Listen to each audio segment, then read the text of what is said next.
The Highlands Corridor is a really special swath of land that kind of runs across the southern part of Haliburton County.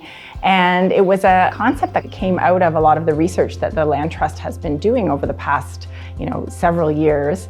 And many people might be surprised to learn that a landowner or an organization that acquires land for conservation, we do a lot of work trying to better understand the nature of Haliburton County and to better understand the landscape and understand the kinds of ecosystems and habitats that we have here in Haliburton County. And so a lot of our research involves evaluating wetlands, assessing wetlands, and it was sort of discovered through our research that there's a very rich area throughout the southern part of the county that is really, really important for species at risk, for wetlands, and for all of the things that those ecosystems do. And so the Highlands Corridor project really started locally out of a lot of the work the Land Trust was doing. We've also been collaborating with Ontario Nature, and at the end of the day, we are bringing this to the provincial government and suggesting it as a potential protected area that would be a really strong candidate for more protection. Highlands Corridor is about 100,000 hectares of land that stretches across from Queen Elizabeth to Wildlands Provincial Park, across to Kawartha Highlands Provincial Park, and then over to Silent Lake Provincial Park. So it really connects 3 provincial parks. What's unique about it is it's perched right on the edge of the Canadian Shield. That land is really highlighted by extensive forests and wetlands and rocky barrens. And it's somewhat unique because of that component of rocky barrens and the high percentage of wetlands. It has about 17% of the landscape is actually wetland, which is exceptionally high for the ecoregion. The corridor itself is about 100,000 hectares in size, and of which 60,000 hectares of that is unceded Crown land. Because this swath of land is also primarily unceded Crown land, there are really opportunities for more protection. And there are opportunities that have already been lost in other parts of the province. So in southern Ontario, where we have seen a lot of our wetlands and other natural ecosystems lost to development, in central Ontario, we still have opportunities for conservation. And so the Highlands Corridor has been identified as a really great candidate for added protections because we still have those intact ecosystems that are supporting species at risk, that are helping to mitigate climate change, and we just think there's some great opportunities there. For somebody that moved into the county in 1969, an awful lot has changed, but we've seen increasing urbanization of our county that when I was young, had a more natural state. Obviously, we want the economic benefits of that, but we want to protect those things that are unique and that we want to last for the long haul. And certainly there are going to be key elements and key areas that we need to protect. Highlands Corridor has about 35 species at risk, 21 provincially significant species, and 38 locally and regionally rare species. So it's really a unique, highly diverse landscape. To understand how wildlife moves through the corridor, we did this thing called circuit theory analysis, and that's where we look at how wildlife flows back and forth through the corridor using a model based on electricity, where there'd be high resistance to roads, but an open forest or an open wetland, there's low resistance. You then look at how that current flows through the landscape, and that identifies sort of bottlenecks in the landscape where we really need to target efforts to try and increase the flow of wildlife through that area.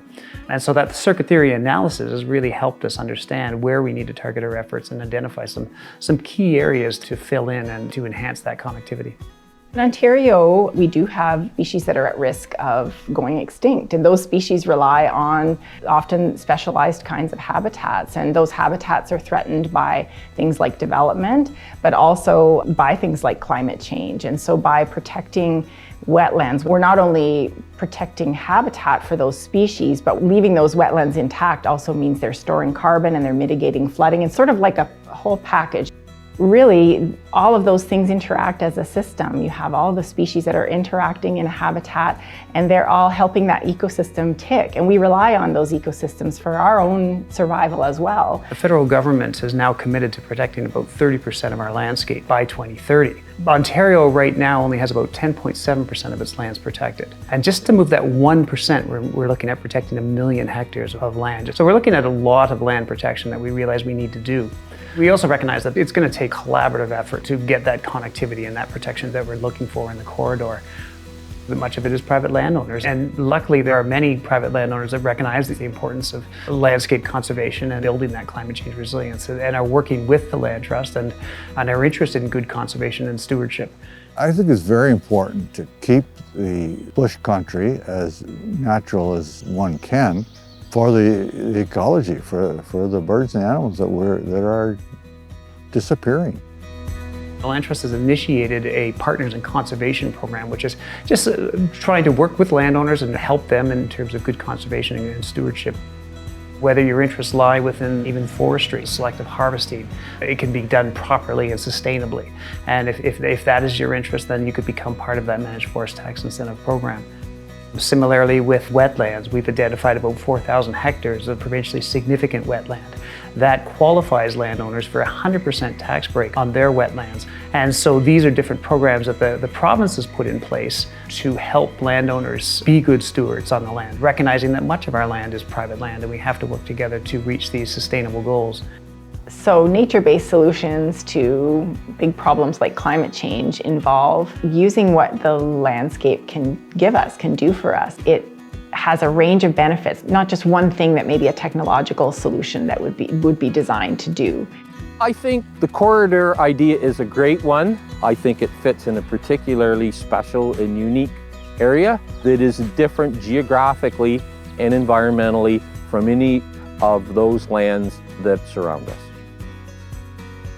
By conserving more of our natural areas, we're just working with nature. We're working with what's already there rather than impacting those ecosystems or destroying them and then trying to bring something back. So nature-based solutions are just kind of a no-brainer. We're working with what the land already does for us, what nature already does for us, and just trying to help it out and preserve that ability.